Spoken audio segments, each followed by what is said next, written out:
Today's guest needs no introduction if you've spent 5 minutes on the internet this week.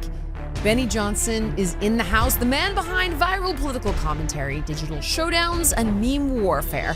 Joins me for a rapid fire breakdown of everything happening in America right now. From China tariff negotiations to the Qatari airplane and the update on the Epstein tapes, Benny's got the take. And trust me, it's not going to be safe, sanitized, or spoon-fed. This is the news the legacy media won't give you, but Benny will. Here we go. Keeping it real with Jillian Michaels. Thank you so much for coming on. I have gotten the rare opportunity to enjoy fighting alongside you on Piers Morgan, and now I get the rare opportunity to get the news from you live. It's so cool. Well, here we go. I know. Okay, that's right. So much going on. So I want to know everything. What's going on with the Qatar plane? Where are we at with the China negotiations? Is that real? Why are Democrats getting arrested outside of ICE detention facilities? Just start me with what the hell is going on? I can't even keep up with it. And so I tune into you to find out. But now, I get to just, tell me all the news that is not fit to print. Okay, well. Benny, where to begin? Let's begin with the plane. So the plane is I don't get it. The plane is a gift from the Kingdom of Qatar. And this is what I think is very important. If you go to any presidential library, you'll find that there are these really elaborate gifts that get given to all of our presidents. Okay. Sometimes they get given golden crowns or statues of themselves. Sometimes they get given animals. It kind of depends on where you're from and what president is serving. Barack Obama, for instance, has a bejeweled golden sword that was given to him by the Saudis. Okay. And the presidents don't get to keep these gifts. These are some of the benefits of the office. You don't get to profiteer off the office. LOL, Joe Biden. But you do get, you do get to display these things and to keep them as long as they go into the keeping of the National Archives. Okay. And so this is what is being classified as a big gift, right?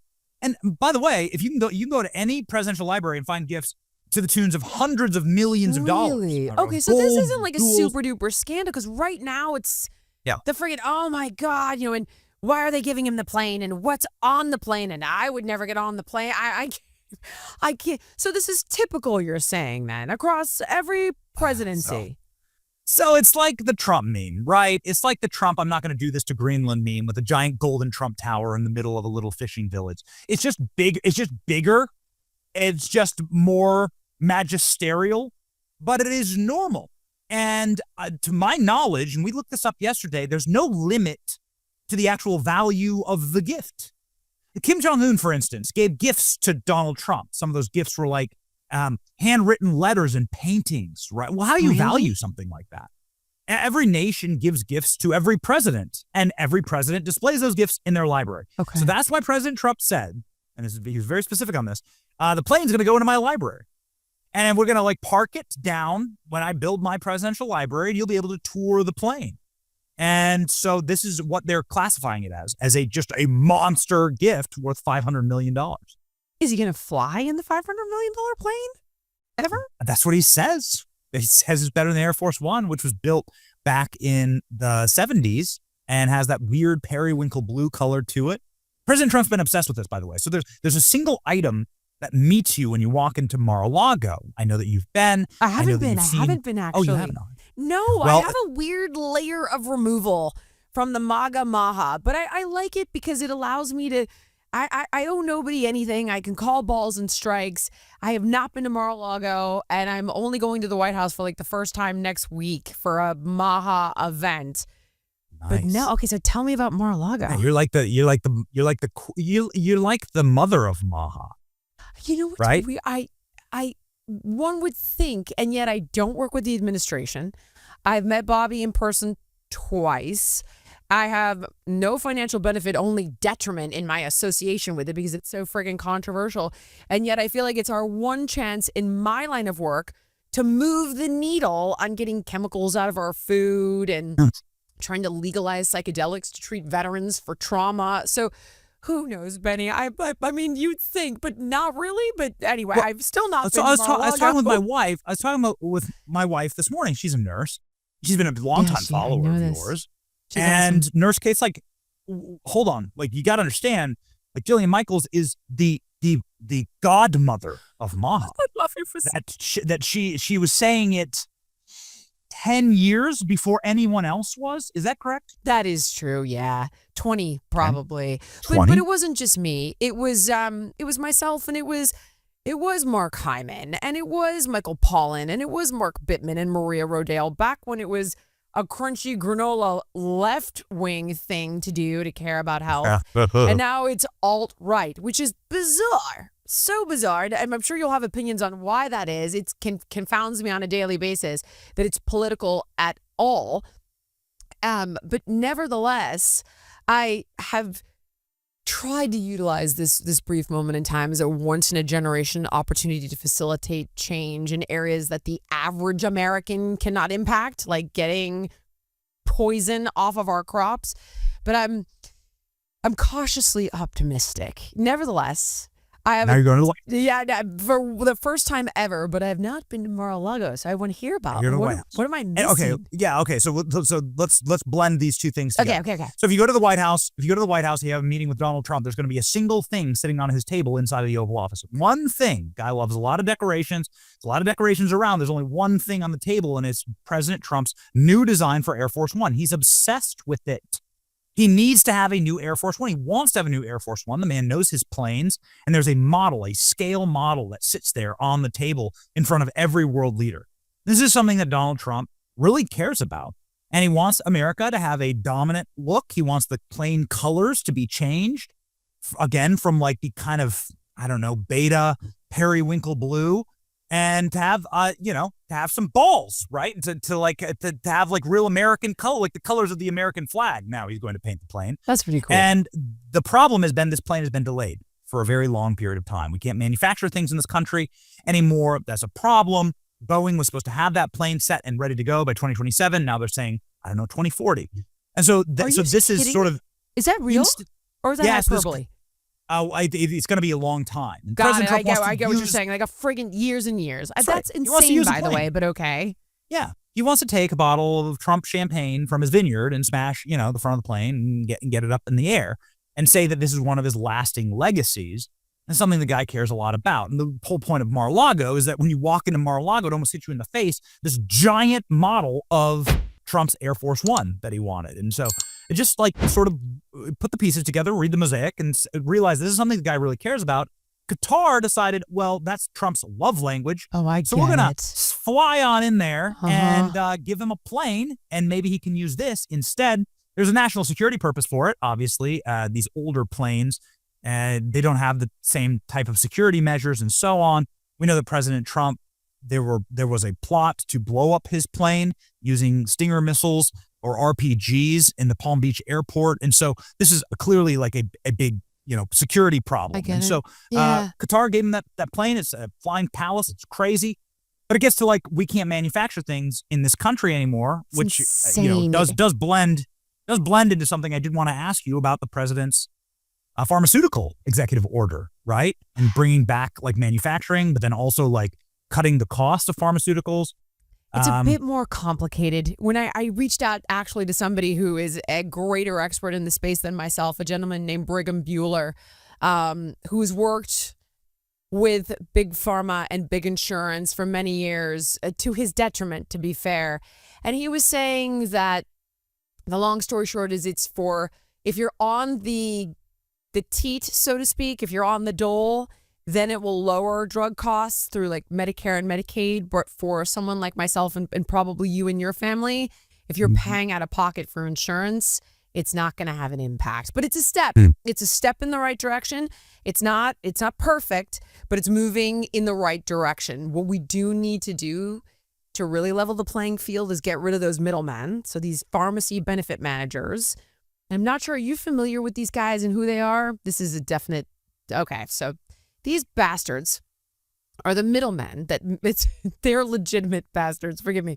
So many moons ago, these guys were installed to fight on our behalf and negotiate drug prices on our behalf. So the big insurance companies didn't like that, and they saw an opportunity, and the big pharma companies didn't like it, and they saw an opportunity. So the long story short is the big insurance companies bought the middleman. So for example, Prime Therapeutics, which is a pharmacy benefit manager, they're the middlemen, they were purchased by Blue Cross Blue Shield. United Healthcare is Optum. Optum is the middleman for them. So now they negotiate on behalf of the insurance companies, not on behalf of you and I. Ooh. So what ends up happening is they'll say to, let's say, Novo Nordisk, who sells Ozempic. And they'll go, no. Don't charge us $400. Charge us $1,000.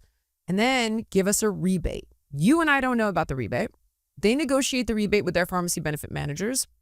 So you and I then pay co-pays that are more than their actual cost of the drug. And then they claw back on the rebate. So they end up making money on prescriptions. And that is the top reason that our drugs are exponentially more expensive than anywhere else in the world are these pharmacy benefit managers. Jillian, given Bastards. your expertise in this area and the data that you just shared with me, do you agree with the president when he called Ozempic the fat shot? That's what it is. It's being utilized in other capacities that it shouldn't be, but that is what it is. And if you were to actually advocate for any reason to utilize this, it would be somebody that is morbidly obese, that has tried everything, and all of these drugs have side effects. They're all going to be a cost-benefit analysis. If you're 100 pounds, 200 pounds overweight, and you've tried everything, and you have chronic kidney disease and atherosclerosis and type 2 diabetes, blah, blah, blah, blah, blah, then, all right, you're probably willing to tolerate the side effects of these drugs in order to start gaining some ground, getting healthier in a more gradual way. But the freaking soccer mom that's on it and has 10 pounds to lose that are vanity pounds, don't even have an impact on her overall health and well-being, I would argue that's extremely dangerous. It crashes your metabolism. It has a host of really bad side effects you run the risk of, and it's just insane. So he's absolutely right, though. That is what I would call it. The fat shot. Yeah, that's what I'm sure you saw the clip. He told the whole story about his friend who's fat. And he's on the fat shot. I saw it. I know. I was just, he is such a comedian. I must say. Trump goes, it's not working well. How can you hate the guy? I know. Hilarious. You're totally right. He is absolutely hilarious. And I also think not working. He's largely misunderstood. And I really do think that. But he trolls the crap out of people, Benny. And then sometimes I worry, and I've said this before, and I don't mean to beat a dead horse, but I worry he expends political capital for no reason. And while you might think, like, Jill, who cares? You know, I'm not Catholic. I have friends who are Catholic. You dress up as the freaking Pope and you post why? Why? Everyone was so obsessed. Everyone was so obsessed about that. I don't really get it. We had a guy that was president for 8 years. His name is Barack Obama. You may remember him. I do. And he said that he's going to lower the levels of the water in the ocean. And he said because of his election, now the planet will heal. He was called the Messiah by Time magazine and the master of all things. And I don't remember anybody being upset about that. It just seems like a meme. It seems like a joke. Yes, he was Black Jesus. He was for a little while. Yeah, he was given a Peace Prize before I think he even did anything, wasn't he? Just a little light blasphemy, right? Like a little.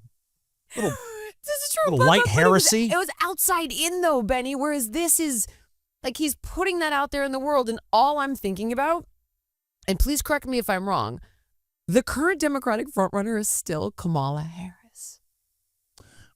True. And so if I lose votes, please, go because the stakes are too high for this kind of tomfoolery. I'm just saying. So, to all the Trump Pope haters, there's been hundreds of popes over thousands of years of the church, the seat of St. Peter. President Trump posts a meme of himself as Pope, and within 48 hours, the Cardinals have chosen the first American Pope. I'm just saying. Do you think this? Did Trump just troll them? Did Trump troll them into choosing a registered Republican, White Sox fan from Chicago to be Pope? We don't know. We may never know. We're not sure. But I do know that the guy's wearing a Michael Jordan jersey, Bulls jersey underneath all those robes. That's fair. All right. Okay. Did it work? Okay. I mean, I guess that's the point. Did it work, right? Like, did it work? No. Donald Trump sits there and he goes, Kim Jong-un is my worst. It's a bad Trump impression, but it's all I got. He goes, Kim Jong-un, he's such a blowhard. He's got a little red button. He's bragging about it. My little red button, it actually works. Boom, boom, Rocket Man. And he posts that on Twitter, right? He just does it at 2 a.m. What happens in 2 months after that post? Kim Jong-un is welcoming Donald Trump into the DMZ. It worked, Jillian. It works. The Pope's an American from Chicago. The Pope's a White Sox fan. Like, it worked. And most importantly, dude, it's crazy. Like, you look at the North Korea thing. North Korea is still technically at war with America. There's never a peace treaty signed. Right. So it's like, this is Donald Trump entering an active war zone by the leader of the country that he's supposed to be at war with. It's pretty cool, actually. That's why I argue that Trump deserves the Nobel Peace Prize. I don't disagree with you about that at all. And it has been said to me by people far smarter and wiser that if you don't talk with somebody, you end up fighting them. So shouldn't we talk at all costs? And I agree that we've seen this with great leaders throughout our history, that you got to talk to the enemy. We saw Reagan do it. We saw Kennedy do it. And I totally agree he should be doing that. I'm just worried that if you lose a handful of those Catholic voters and I end up with Kamala Harris, or I honestly don't know what's worse, AOC in 4 years. Where are we going? Where are we going? because it's just, and it's not a Democrat-Republican thing. It's the fact that is your best foot forward. And it is, isn't it? Am I crazy? That's what the polling says. This is interesting. Given this question, it just begs another question. Would you ever work at HHS? Would you work at the FDA or the CDC? I think there'd be a lot of people. I think there'd be quite a groundswell of people who would want that, actually. You know what it is? What's extremely sad is that when I look at what's happening to my friend, Dr. Casey Means, who's the Surgeon General nominee. This is a woman, Benny, I don't know how you could be more credentialed. Literally graduated top of her class at Stanford with honors, was president of her class. Has gotten so many academic achievements, I had to read them off of a list on the primetime news for News Nation. I mean, she's been an associate editor for some of the top medical journals. She's held research positions at NIH, NYU, Stanford, and ended up leaving her private practice because she felt that she was a part of a bigger problem and couldn't facilitate prevention and cure in a traditional role. She then goes on to write a best-selling book called Good Energy to help people reclaim their metabolic health and take agency, and start a company called Levels that allows people to make better food choices by having real-time data on how their food choices are impacting their blood sugar levels. They're calling her a health influencer. And on the right, they're pissed off because her dad wrote a book about a gay flamingo. I swear to God, I had to call her because I'm at war defending this woman in the political zeitgeist. And I was like, I ended up calling her brother, Callie Means, I'm sure you're familiar with. And I was like, Callie, what's the book about the gay flamingo? And he had to burst out laughing. He's like, okay, we had a friend of the family whose kid was coming out as gay. Many years back, my dad wrote a book about fitting in and accepting differences with the gay flamingo. There's nothing in there about transitioning kids, but the war on her on the right is that she's a radical, because she hasn't been vehement in an anti-vaccine stance, which is suicide, by the way, if you're going to go into politics and medicine. That she's, this crazy radical infiltrating the party. And then on the left, she's a health influencer who drinks raw milk and is a kook and a quack and not a real doctor because she intentionally placed her license on inactive. Wasn't removed, nothing like that. The way that they have gone after this woman on both sides I don't think anybody wants to take that on. Not to mention, I'm not an MD and I'm not a PhD. But you step into that role, any sort of leadership role, and you've got Newsweek telling the world that Kennedy eats dogs. Or you're Trump and you get shot in the head. I'm going to say it's a hard pass. What about you? You're an accomplished guy. Yeah. What about you? The whole getting shot in the head thing. That's is the office really worth that? If that was actually on the list of prerequisites. But Bobby Kennedy gave us probably the single best, most memorable line during his confirmation hearing, which was not a guarantee at all, where he just gutted like a fish Elizabeth Warren and Bernie Sanders for being frauds and taking all that pharma money, all that delicious pharma money. And boy, they're still reeling from that. If you look at any single thing that Bernie Sanders or Elizabeth Warren posts, they get ratioed to this day, even 3 months out, because Kennedy exposed them before the world for being such shills. How about the fact? I feel like you could have that moment, Jillian. That's all I'm saying. Is that I've as somebody who's watched your content, I have a feeling that you would be able to do that to the illustrious senators in your confirmation hearing. I'm extremely grateful that you hold me in such high regard, but I would. You could, and you'd love it. Benny, honestly, anybody I talk to who is respectable. And I have the extreme luxury to get to talk to those kinds of people like yourself or Carolla or Dave Smith or Hannity, all these super cool people. And if I could place these people like chess players on the board, I'd put Carolla as governor of California.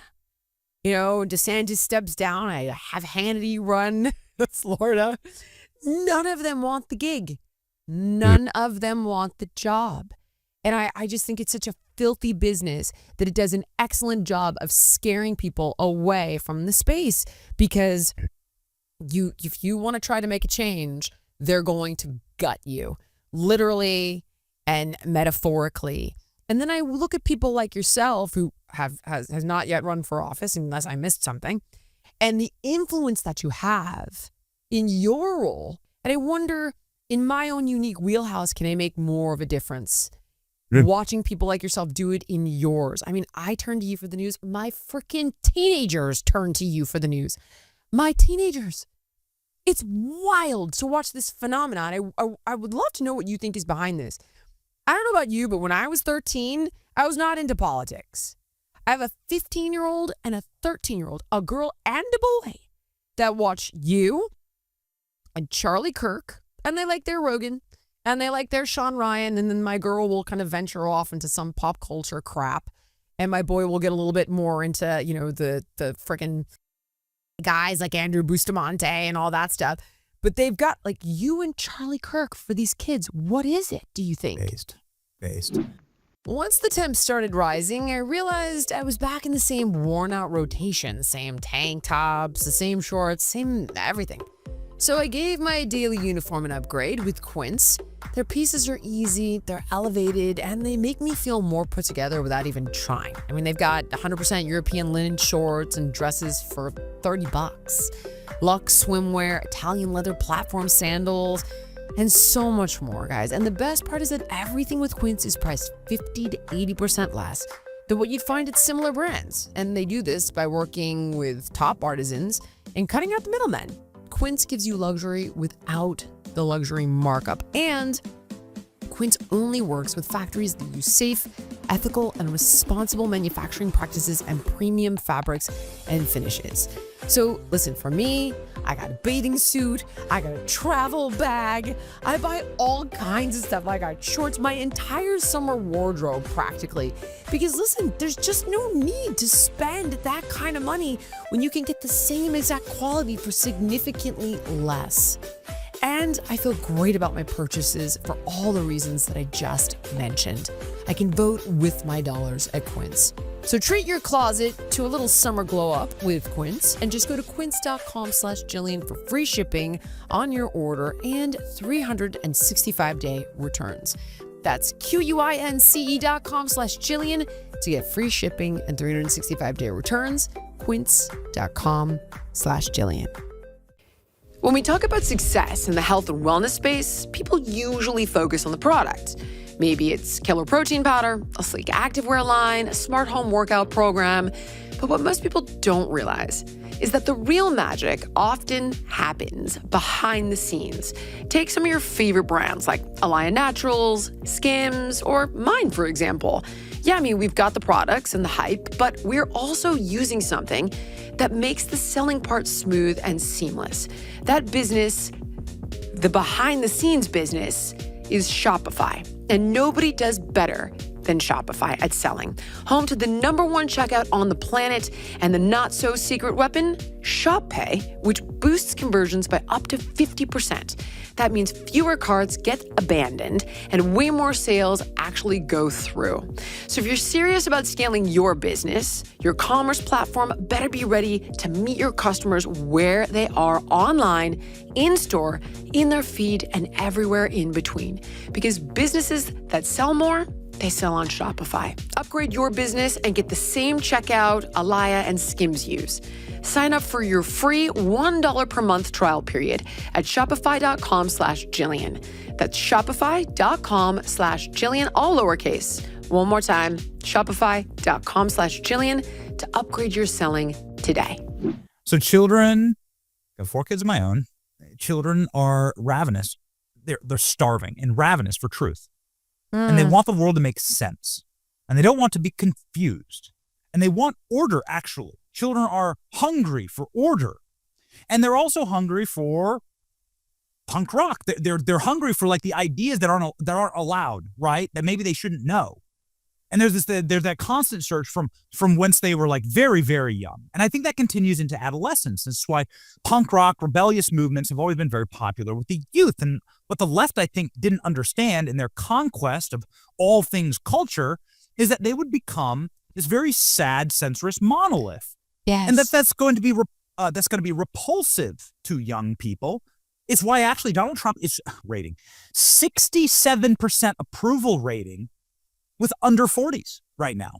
Trump's not starting new wars. Trump's doing things differently. He is punk rock. Like Joe Rogan is the punk rock. They flipped the system on its head. And that attracts young people, young men specifically, want order in their lives. They want their life to have purpose and meaning and beauty. They want the women who they're attracted to. They want the society that they live in to have purpose and meaning. Because men want to just simply work hard as brutes and like know that they're working for something.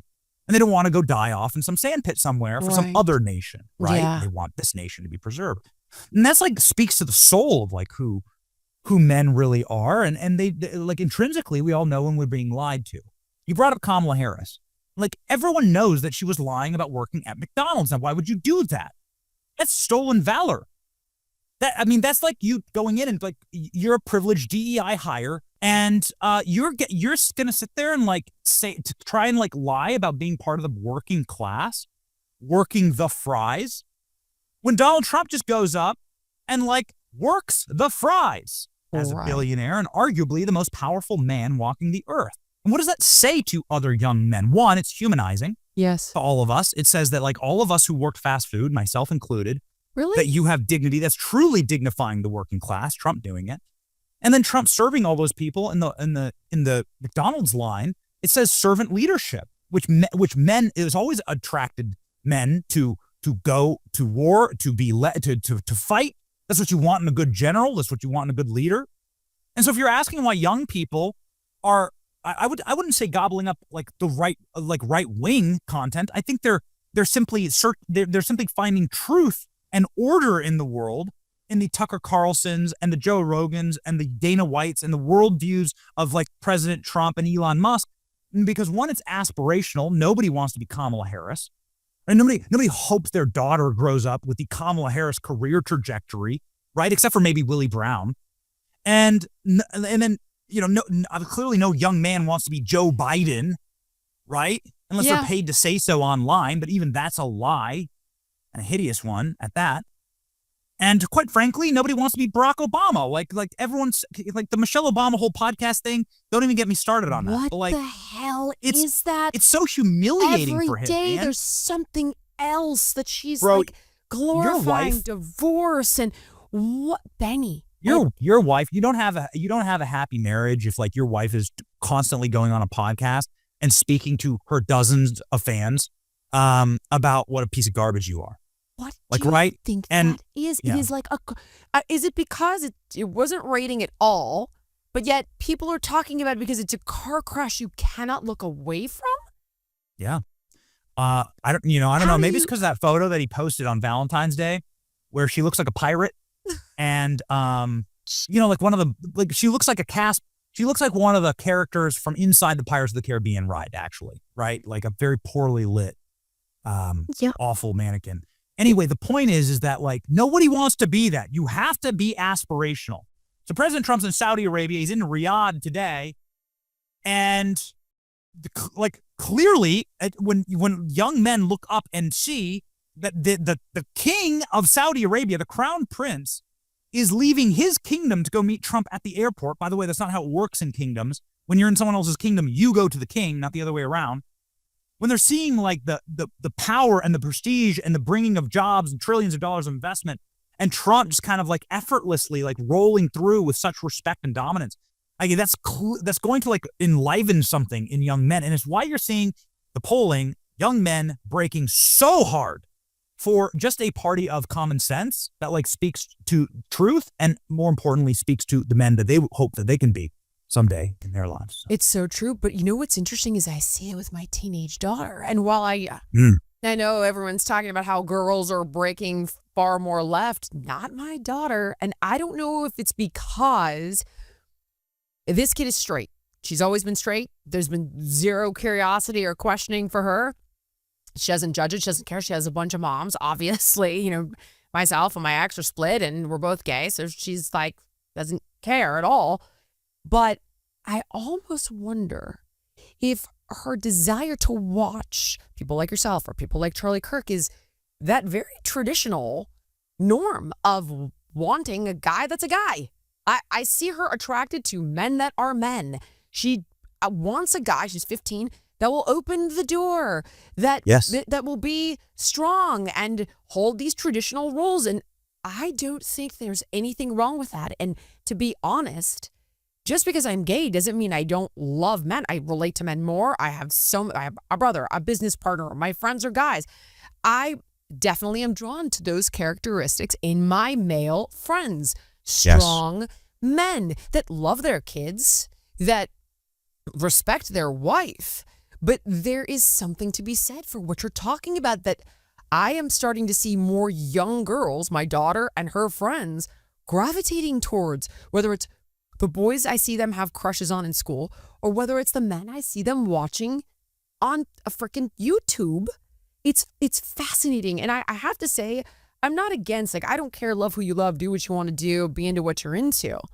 But there is something about that is comforting. Is that weird? I feel like some sort of bigot and I'm the gay person in the room. But I just am so excited to be watching these young people let men be men again and be attracted to it. It's great, I think. I call this the rat-catching paradox. You ready? Go. Here we go, Jillian. Okay. So I lived in a place that someone called rat-infested. It's called the city of Washington, D.C. Swamp rat, you could say, but there's literal rats all over Washington, D.C. It is truly a rat-infested hellhole. Oh. These rats are so large, you could throw a saddle on them, probably train them to do tricks. Little monkeys on their backs. The point is that they're awful. And this is the rat catcher paradox. Marry a man who can catch you a rat. Catching rats it's a hideous and disgusting job. They're hideous and disgusting creatures. They require that you kill them once you catch them in like large sticky traps, right? Or whatever traps that you, some of the rats are so big, the snap traps don't work. Oh God. Anyway, the point is that they carry infections, they carry disease. Yeah. We had our firstborn daughter there, and I wasn't going to live inside of some awful rat-infested hellscape in DC. And so I set about catching every rat that could possibly cross into my little teeny backyard. And that's that's an ugly job. And it's designed for men to do, to protect their family. Women don't want to go out and catch rats. Women don't want to kill the spiders or the cockroaches that crawl inside of the house. This is just the reality of life. And I think this is what's ultimately happening, Jillian. We don't live inside of a CW show. We don't live inside of an MCU universe. There isn't some superhero coming through the sky, right, to save us. This isn't some sanitized place. The world is ugly and always has been. The world has creatures you don't want to touch or things you don't want to do. Unclogging a toilet, building a back porch, starting a car when it's cold outside and the battery won't turn. There are realities to life, and those realities are hard and harsh. And you need hard and brutal men to accomplish those realities for you if you are a feminine woman and you're somebody who doesn't want to catch the rats. Yeah. That's what men are there for. Men are utilitarian. We are there to protect. We are there to be monsters, actually, in a good way, meaning we're monsters against the things that you fear. And this is the role that I have for my young daughters and for my wife, and this is what I want to instill in my two sons. Yep. Is that it is our job. Men must bring something to society. And that's something that's been robbed of men. It's why you see Joe Rogan and Donald Trump, Elon Musk, Charlie Kirk. It's why you see these large audience of men flocking to these channels, because men instinctively know they must bring something to society. You can't just sit there with the remote control in your hands. You can't just sit there with low testosterone. You can't sit there where your wrist is so limp you couldn't open a doorknob. You bring nothing to the table. And if you want a successful life, you're going to have to do those things. And for the young women out there, do you want to catch the rat? No, you don't. Yep. And that's what a man is there for. Now, on the other hand, there's roles for women in these relationships that men don't want to have to do. And we could get into that, but my wife is my helpmate. She's there to do the thing, to keep the home, keep the home upright, actually. Yep. So while I'm sitting there building the house, somebody needs to make it a home, in fact. Yeah. And to make sure that our children are fed and aren't being poisoned, as we talked about, by food.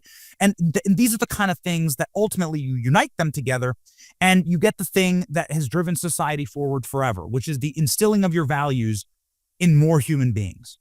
And that's what parenthood is all about.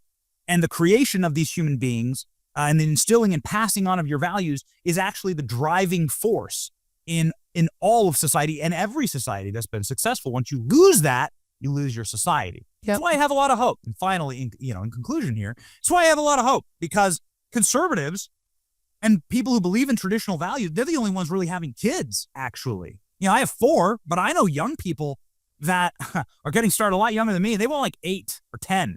Pro-natalism is only on the right.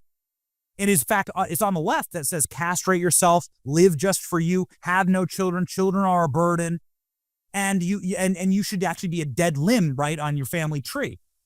And that's being preached to that side. And so it is actually incumbent on us to talk about the gift of parenthood, the power of parenthood, how it reestablishes gender roles, and how those roles, the way that your great-great-grandparents lived, like your grandparents were some of the happiest people you ever knew, because they lived like that, actually. Right. And maybe they were onto something. What's funny is that if I was to ask one of those men, because I do know a few of them that don't have the kids yet and haven't gotten to that place and don't know if they will, but think they sort of want them, but maybe just one, they'll argue that it's the economy. Do you think that's a bullshit excuse? Totally. There's nothing, listen to the young men in your audience. There is nothing that will unlock your potential as a man more than having children. There's something deep in your bones that you can't find and no scientist on earth can find, but I have promised you it's there. It's the DNA that put you here on this earth right now. 1,000 generations back, your greatest of ancient relatives had the desire to provide for their family, whether that's just simply making a fire and carving a cave out of stone. You have that in you. And it will ignite the moment that you have children, the moment that you lock it down, marry yourself, a good woman, and have children. You will ignite that in yourself. You will probably, it's not a guarantee, but it happened to me, you'll probably make more than you've ever made. You'll find more purpose. You'll get healthier. You'll build an at-home gym. You'll start talking about raw milk. You'll start asking, what the hell are these vaccine things? Maybe I shouldn't give those to my kids, 37 different vaccines for my 1-day-old. That's it. That's totally effed up. No, I'm not going to do that. You're going to start eating red meat. You're going to come home and you're going to see these little precious children that say dad, and you're all they have, actually. it's that or like the orphanage. You succeed or it's the orphanage for your children. And that will inspire something in you. That will like burn a flame in you that you didn't even know was there. And so this like life of like degeneracy, sitting on your couch, free, like, you know, OnlyFans, like that is a trap that has been designed in order to steal that from you, steal your potential and break out of that. God, you make such a great point. I never thought about that. Like all of women being loose and easy. And by the way, that being part of the culture, like when you really look at this, it's like, well, you know, it's no longer is it considered promiscuous. You're sexually free. And I'm sorry, but in our house with my daughter, I'm like, no, that is it. There are words that probably shouldn't be used to describe that kind of behavior. It started with my wife, who's one of those dirty Italians we talked about, but is also a conservative. And she's like, you are not going to behave like A. We're going to leave it. And in the beginning, I was like, honey, whoa. Like when we first met 7 years ago now today, and she would say these things. And I was like, oh my God, what are you doing? Like that behavior isn't associated with that word. And now, oh my God, my daughter, because my daughter for some reason really looks up to my wife, she considers that behavior of being promiscuous and giving yourself away to just anyone to be disgusting. But the majority of her friends are the opposite.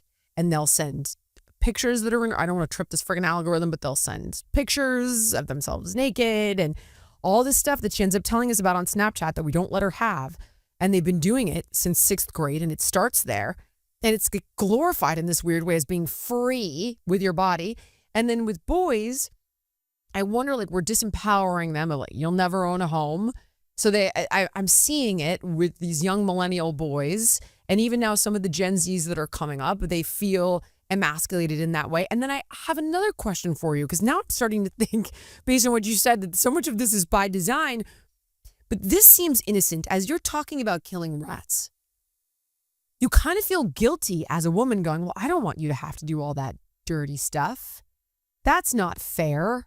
I should also kill the rats. I should also, and I think we as moms might have taken that away from our boys, because it's like, oh, no, it's not fair to make them do all the dirty stuff. And we don't want them to always have to be the white knight and always have to. So in trying to equalize some of these horrors in the world, I wonder if we've just fully emasculated boys. We had a much better society when it was much harder for boys to see boobs. God. We had a much better and more structured society. There is no argument really to that. We had a better class of men and women in our nation, and we had a more ordered and structured society. We did greater things then. Yeah, like I do believe that. Well, I mean, obviously the ease of the openly selling yourself on OnlyFans, that is, I mean, borderline, that is truly demonic. That's the way that I would classify it. And these are the kind of things that sap men of their drives. And if you mix that with what you're talking about, with parents that are too protective of young boys and don't allow them to do dangerous things safely, then you will really emasculate a society. And you don't want to live in a society like that. Those are societies that get conquered. Yep. And those are a society that cease to exist after just a few generations. And so, yeah, you do not want to rob your sons of the experience of going and becoming a man, and you don't want to rob your daughters of the things that make good men. Yeah. Because a good man will want to win a woman, and they won't want a woman who's been with 1,000 other men, as is quite popular right now as a trend. So unfortunate. It is. It doesn't serve at all. It destroys these girls.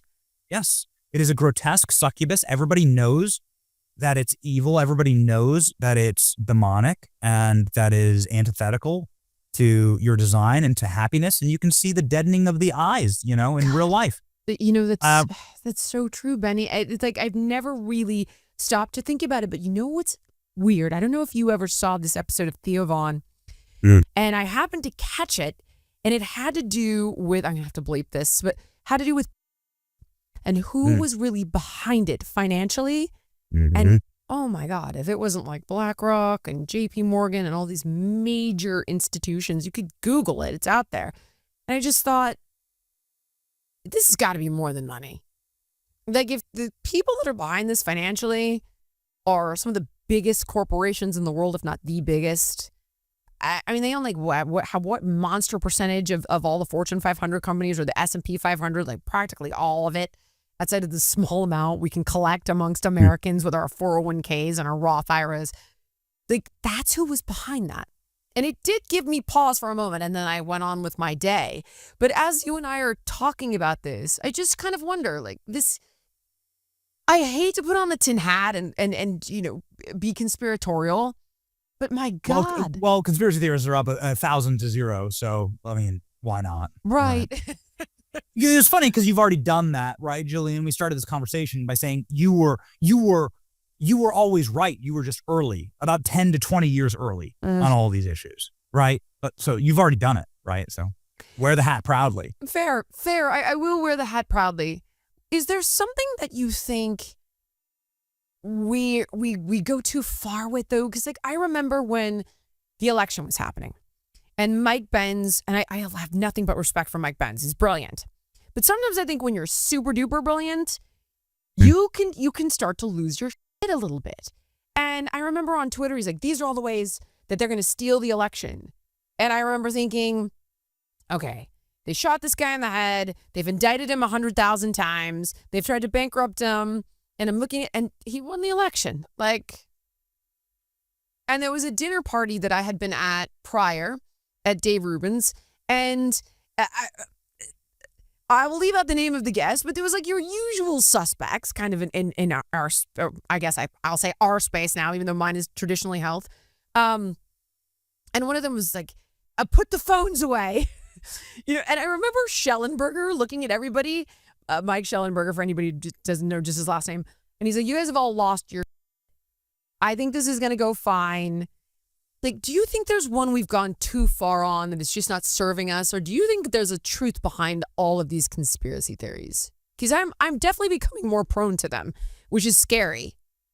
So let's talk about, I mean, you know, I'm happy to talk about the 2020 election, 2024 election, but let's talk about something that happened this week. Okay. In this past week, in the last 7 days, the top law enforcement officials in this country, including the heads of the FBI and the DOJ, have come out and said, we have 10,000 videos, actually, from Jeffrey Epstein's island, ranch, and his Manhattan mansion. Okay. 10,000 videos of a nature. Oh, by the way, many of those big banks that you just mentioned, those are all Epstein banks. They all worked with Jeffrey Epstein. They helped hide his crimes. How deep does the rabbit hole go? You know, this is the same federal government that told us that they only have like a couple of little documents on Jeffrey Epstein and everything else is fake. It's not real. And it was the conspiracy theorists who kept showing up at NFL games with shirts that read Epstein didn't kill himself and continued sort of this questioning from the American people. And now, lo and behold, 10,000 videos. And if you look at how, I just want to tie this point together before jumping into more of the Epstein stuff, which I'd love to talk about. But if you look at how Jeffrey Epstein recruited these young women, he would go and he'd trawl through trailer parks and try to find disadvantaged young women from broken homes, right? Without father figures, actually, without good men in their lives who were there to protect him, because they know that a man who cared about his daughter, who found Jeffrey Epstein doing this to like a Virginia Roberts, right? Like he would beat him within an inch of his life with a hammer if he were to find this out. A good man would. Point is that that's the same way that they make porn. And so I just want to connect this dot for young men out there that you can't be anti Jeffrey Epstein and think that this was like the most horrible thing and then go watch, because it is the same thing. And they're using these same women who are daughters and sisters and who are, perhaps come from broken backgrounds. They're taking advantage of them. And it is immoral, bordering on demonic. And you shouldn't be part of that. Many of these women are just like with Epstein. So you can't sit there and rage post like Epstein memes and the federal government and be against that, but then also be pro. It is it doesn't work. It's a countervailing idea. So I just want to make that connection. But then I want to scale it back and say, but wearing Nike all the time. Well, right. He's like, oh, this is so awful, but all these young child made my clothes. Yeah, that's exactly right. Yeah, and if you're got it. I mean, don't ever tell that to LeBron James. I would never. No. He'll get so upset. He'll flop on the ground. But we've been right about Epstein. That's what's insane. Like, we're right. So call us whatever you want. Conspiracy theorist was a term made up, by the way, after JFK's death, when people started questioning that official narrative, and obviously those people were correct now. And so I don't accept that term, or if you do accept that term, you can wear it with a badge of honor. The purpose of the scientific method, if and you're somebody who clearly likes the science yourself, the worst thing that ever happened in American society was Dr. Fauci coming out and saying, I am the science, trust the science. That's not how science works. God, science is always about perpetually questioning your assumptions and bringing new information to bear and finding the best possible understanding of the world around you through a mosaic of facts, demonstrable facts and evidence. And that's science has always been science. And so that's all conspiracy theorists do, is they're looking at the evidence against like a Jeffrey Epstein and continuing to ask questions, as we do constantly on my show. And we ask just enough questions that James Comer comes on the show and says, there's no more Epstein evidence. And Pam Bondi has to come out and says, actually, the government's been hiding 10,000 videos. And Kash Patel said it the same afternoon. And so that, like, another W for us conspiracy theorists. Right. Can I ask you, is this obvious at this point? Like, okay, Assad or whoever was in charge of this guy, and they were utilizing as leverage. Are we accepting that now as fact, just like COVID came from a lab? Is that kind of where we are? And if so, to get what things? Yes. Holy Mother of God, to do what with, Benny, do you think? Since we're going to go down the friggin' rabbit hole. Sure. Oh, boy. How deep do you want to go, Jillian? Let's just have fun. We can just say, let's begin. This is all conspiracy theory. None of this is real. Well, this is fiction. For the fiction, fake fun fiction, algorithm, fake fiction fun. Joke, fiction. Go ahead. Hold on, I'm going to look up Donald Barr. There it is. Okay, right there. Space relations. All right. So here we go. Space relations. Donald Barr. I'm going to tie it all together. Okay, I'm ready. Let's go on a fun journey. Take me. I'm excited. All right. Okay. There's a man named Donald Barr. He served his country honorably during World War II as a spy. He was part of the OSS. The OSS was the predicate for the. It would become the. You could call Donald Barr the founding father, really, of the group, the working group that created after World War II. Okay.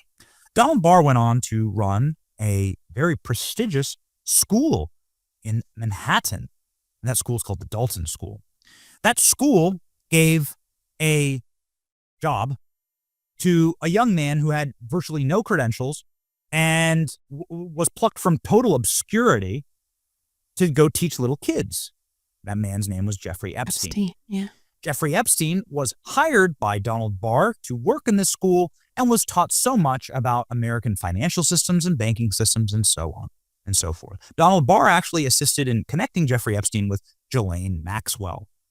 Donald Barr, who connected Ghislaine Maxwell and Jeffrey Epstein, knowing who Ghislaine Maxwell was. Ghislaine Maxwell, the daughter of Robert Maxwell, who was a Mossad agent who worked for Mossad, who also worked during World War II, who was given a state funeral in Israel, and the prime minister actually eulogized him in Israel, saying that the world will never know truly what Ghislaine Maxwell's father did for this country. So here is the two many would argue, most powerful intelligence agencies, Mossad and CIA, putting Epstein and Ghislaine Maxwell together in a business partnership.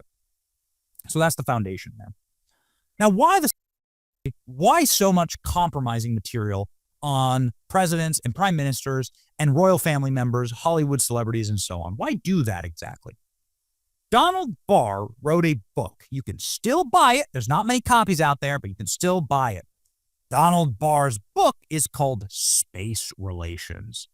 Space Relations is a book that describes Donald Barr's perfect planet. That planet is a planet that is just like the Earth, populated by a lot of people that are totally controlled through a small elite.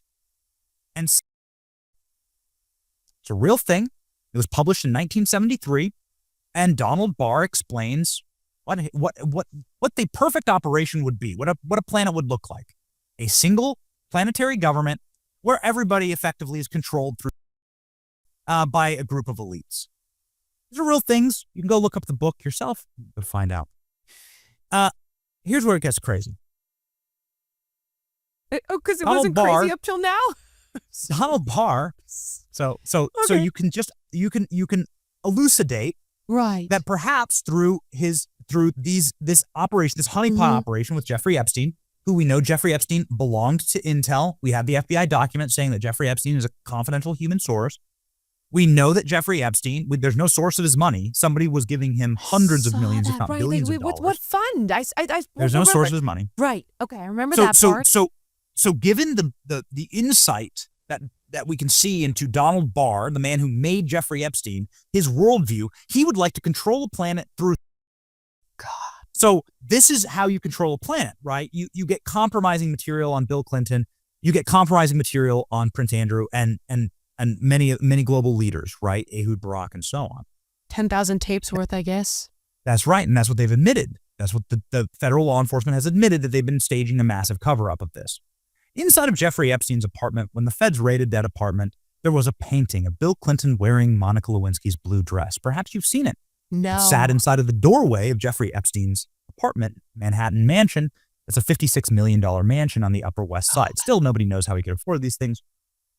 That image of Bill Clinton wearing Monica Lewinsky's dress, sitting sultry in a chair. That image says, "I own you," to Bill Clinton. That's what it says. It says, "I have the material, the compromising material on you that will destroy you, and you're going to do what I want."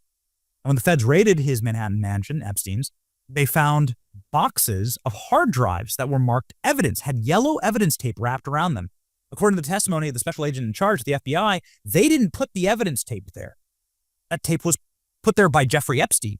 It was Jeffrey Epstein's evidence. They cracked his safe. They found bags of diamonds, multiple passports to different foreign countries. They'd never told us whom or where.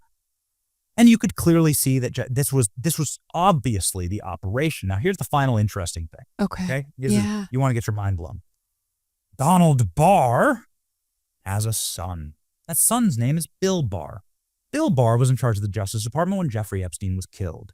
It was, in fact, Bill Barr's handwritten report that told all of us that Jeffrey Epstein killed himself in a cell with some toilet paper and a bunk bed that was only 4 feet off the ground while he was supposed to be in solitary confinement when the cameras were switched off. Just happened to be, and all the guards fell asleep. How is this not front page of the New York Times? Like, you've just laid it out for me so succinctly in a matter of minutes. Why has nobody connected the dots in this way simultaneously in legacy media? Who is stopping them from this? Because there's no advertising dollars. Like, I could tell you in my world why we're not allowed to criticize certain drug, we're not allowed to say anything bad about Ozempic, because big pharma is paying 70%. But like New York Times? Who is one of the number one investors in the New York Times?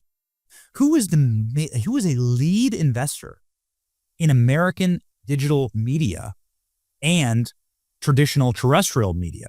CNN, ABC, the major networks, Comcast. BlackRock, State Street, Vanguard. Bill Gates. Oh my God.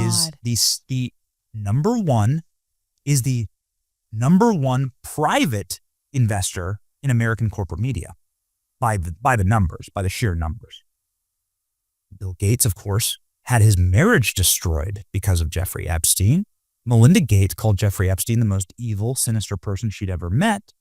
Bill Gates was connected with a young Russian bridge player named Maria Antonova, who was, some say of age, some say not, but either way, Bill Gates was 30 years her senior. They had an affair. This is public record. This has been printed in the Wall Street Journal. This has been read out. Bill Gates has copped to this. And they had an affair in Jeffrey Epstein's mansion in New York, where clearly he must have tapes of this. Yep. Anyway, the point is that Jeffrey Epstein, according to the Wall Street Journal, blackmailed Bill Gates over this.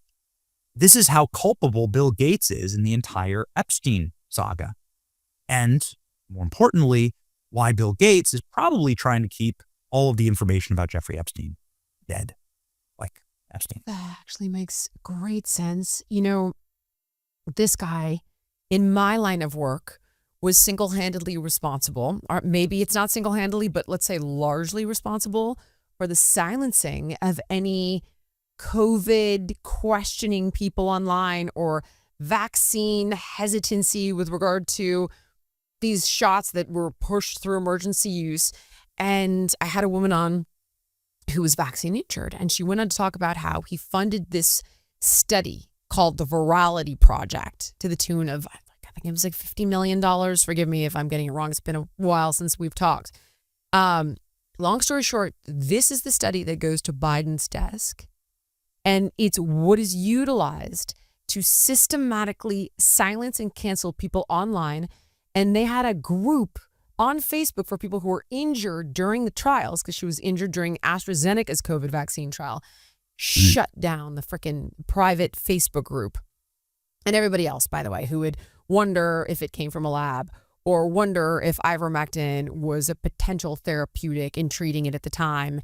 And it was friggin' Bill Gates. And he had... I'm actually working on a book about all these kind of health conspiracy theories, and it turns out obviously that he has billions of dollars tied up in mRNA tech and the drug companies behind all of this. This guy gets around, my God. Yeah, well, when you were the world's richest man for 20 years and you were a target clearly of, I mean, on some level, you're like, wow, how stupid were you, right? Like he was clearly a mark by these intel agencies, and they got him, and now you can control him, right? And so you can say, oh yeah, you know, we're gonna go do a lot of vaccine stuff in Africa, right? And you're gonna pay for it, and we're gonna do it under the guise of your charitable foundation, and you're gonna do it because we know what happened with the Russian bridge player, right? We know that because of the little guy that we set up. That's fascinating. You know, here's what I find so strange, though. Who cares? Men have had these scandals for since the inception of humanity, I would imagine. Right? I mean, we all know Kennedy and the brother are both sleeping with Marilyn Monroe and all the other. Like, why do we care? I don't think it is. So that's where I disagree with you. Really? So there's something. That's where I disagree with you. Okay. No matter how secular and sunken, morally depraved our society gets, everyone will always recoil in horror when you find out that some husband cheated on a wife that you know. Okay. Always. You'll never say that's permissible. No one will ever say that. We always think it's when you find out a celebrity's done that or a sports star, right? And they're getting divorced. You say, well, you know what? That is a line that shall not be crossed. It goes back to like bred in the bone. Goes back to a moral sense that was put in us by God, and that says that these marriages are sacred, and people will. It's amazing. Like we've secularized on so many issues, but that remain like more fidelity in a relationship remains the thing that can bring down presidents, destroy the world's richest man, right? Bill Gates. And so on. And it paints, it's still like visceral in us. I think that's a very good thing. Why do you think that these billionaires, you've got these incredibly powerful people? I mean, I could not look away from Candace Owens, her piece on Brigitte Macron. But as she's unraveling this story, and it's like, oh, this guy was involved in a sex ring scandal, and he's a billionaire and the son of this guy. And then that billionaire had a thing happen over here, and they're all tied together, and they all orchestrated this, again, this Manchurian, arguably, in all conspiracy theory, this Manchurian candidate out of Macron. Why is the theme always like creepy, weird? What is that? Like, I know there's no real answer, but my God, what happens? A lot of scientific answers about children who are abused and how it destroys their lives. And I would argue, and I know, that is because God designed sex to be sacred, and he designed it to be a very powerful, like, it's obviously very powerful. It's spiritual. It's how lives are brought into the world. Mm. And it's something that is set aside to be a driving life force, actually. The drive to have creates the human race. And it's how you control someone. And you and I both know people who are in horrible relationships. Yep. Who are controlled and damaged. Yep. Like this. Yeah, it's you're right. that powerful to this very day, and it's never waned. It will always remain powerful. It's how you can. There are scientific studies on these kids. It's why it's so black and darkened and sick, these crimes, and it's why these crimes must and should be punishable by death. In the state of Florida,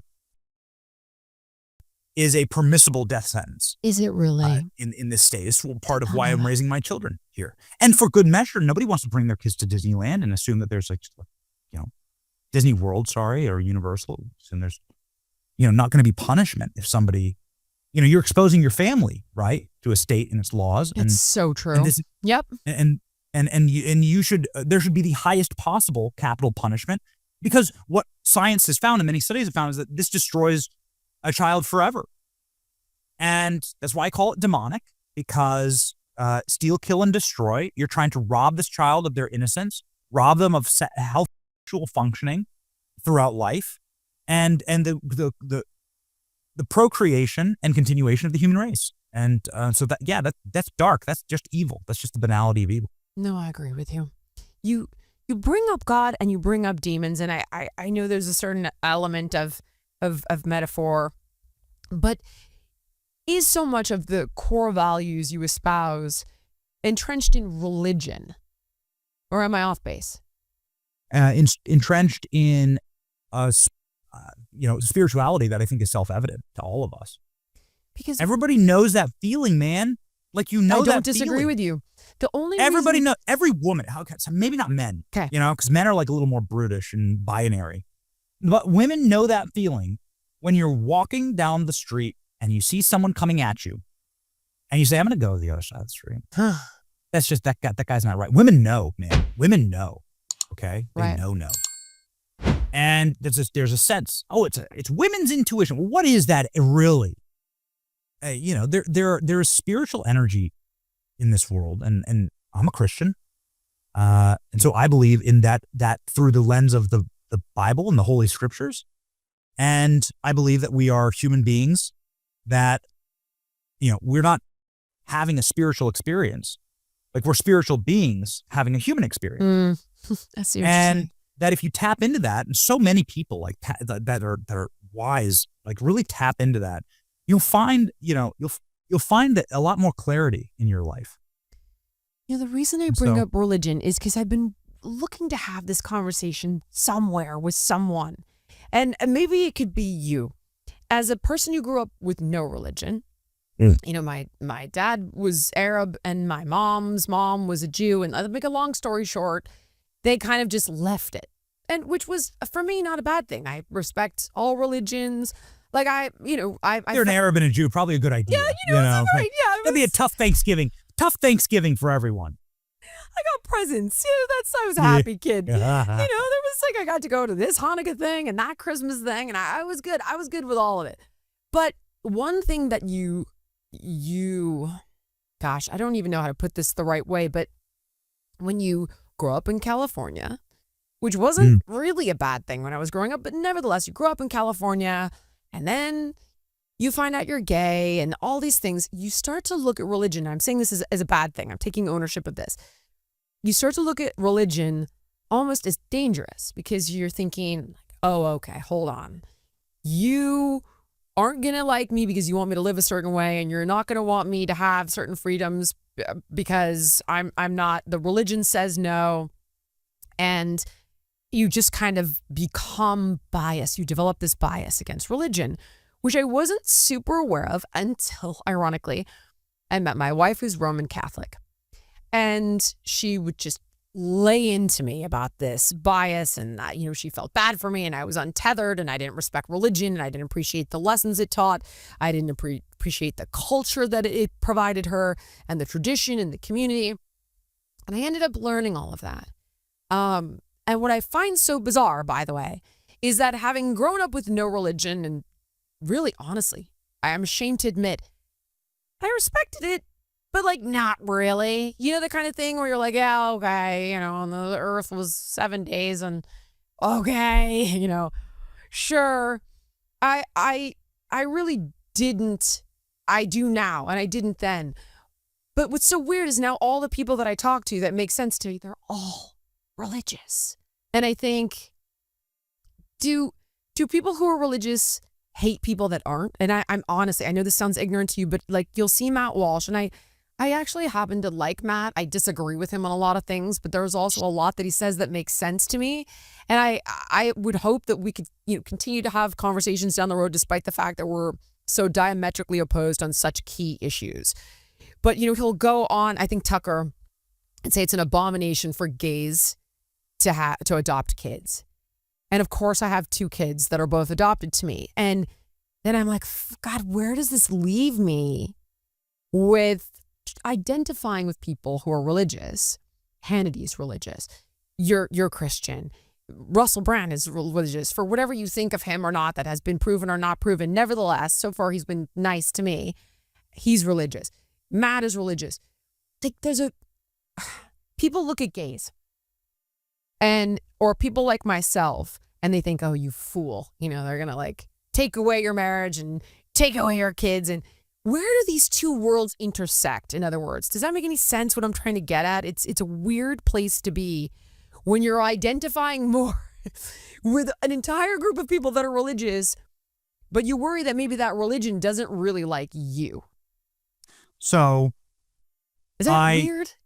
Take issue with your term religious. Okay. Because religion is something man-made. Religion are constructs and buildings and many times rules set about by man.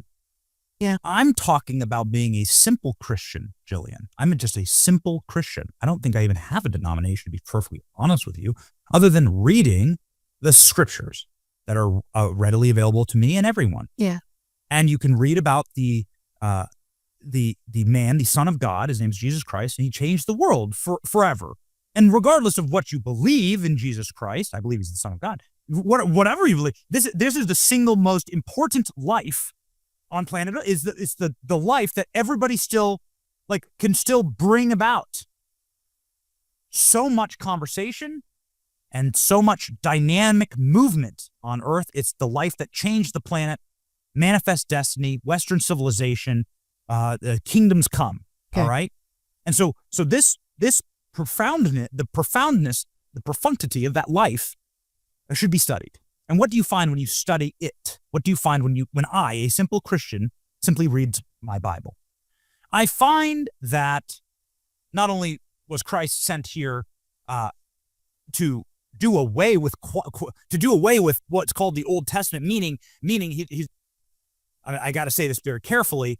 He's there to get rid of the banality and the absurdity of some of the rules and some of the some of the insane stuff in those older books that exactly, they talk about that kind of exactly. Oh, yeah. No, I didn't actually ever even understand that's why it's called the New Testament and not the Old Testament, right? But also to give life the Old. Gosh. Okay. But without getting too deep here, when Christ is asked in every gospel, hey, what can you just simplify it for us, please?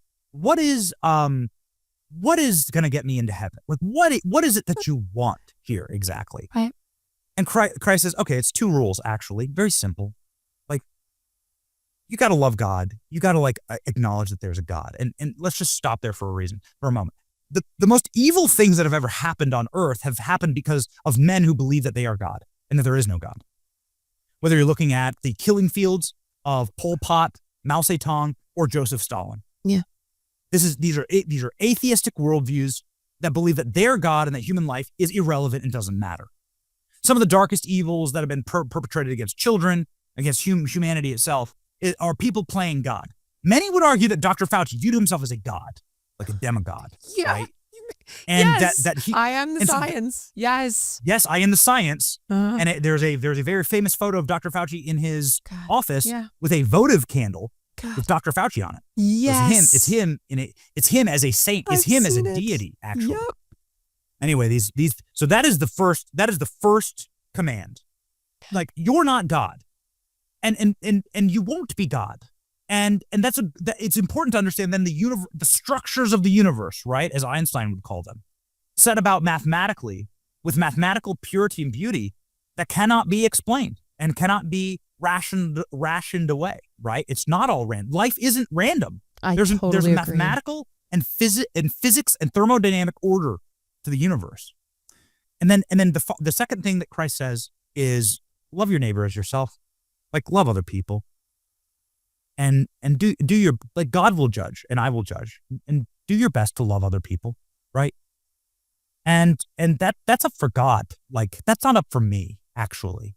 Right? Now again, listen to your spiritual instincts on things. But, like, it's up to God to judge. And Christ says love your neighbor, actually. His most famous parable that even atheists love to retell and believe is one of the most popular charities on earth. It's called Samaritan's Purse. It's about a guy named the Good Samaritan. And the Samaritans were seen as dogs and filthy animals by the Jews during the time of Christ. And it's just all about, like, how this foreigner, and this guy who was from a despised place, the Samaritan, like, went and helped out a Jew that had been beaten and left for dead on the side of the road. And that is seen as, like, the iconoclast parable of Christianity, where it, like, this man was just serving someone who maybe would never have served him. And those are the principles that have made a very good world, and a world that, like, a very, very good country, a country that everyone on planet Earth, this nation, America, would want to come and move to, right? It's those Christian principles that sort of undergird all of our legal systems here, sort of if you can even call them that, like, moral systems that still, the word God still carved in 3-foot letters on our Capitol and in our national monuments and on our currency. And so I guess that's that. I mean, if I wasn't planning on going here today. I'm sorry, I wasn't planning on asking it. Of course, you want to know what Christianity means to me. Houthis, Yeah, you want to know what Christianity means to me? It means, like, the words of Christ, and those are the words of Christ. And so that's what I believe. Benny, I really appreciate you. I know you told me you had to pick up your kids, so I'll let you do that. But I love listening to you, and I love talking with you even more. Where can people get all things Benny Johnson? I mean, you got millions of followers. Where do they subscribe, join, follow, watch, and be educated and entertained? My sermons here, yeah, they're okay. wonderful though. I'm serious. Like, I love them. You make me laugh. You make me think. Like, there are things I, like, sometimes want to debate with you, and then there's things that, like, light bulbs go off, and I just find you to be fantastic. Well, you can find me at Benny Johnson, and that's my handle on all social media. And we're just we cover the news. We try to do it in a way that silver lining, glass half full kind of way, and bring a little levity to it. Everybody needs that in this sunken world, and we do it for our kids, right? You do. It's actually where I'm going right now. But you do it for your kids. You want to leave your kids, a blessed generation leaves their kids a functional country, hopefully better than the one that they found. So thank you. That's where we're at. And give your wife a big hug from me. I will, Nurse Kate. Huge fan of yours. Right back at her. Right? She's awesome. I know about her because of you, and I think she's great. So thank you again. Thank you, Jillian. Thank you so much for watching. If you enjoyed the podcast, please like, comment, subscribe, and share. And make sure to let me know what guests you want to see on in the future.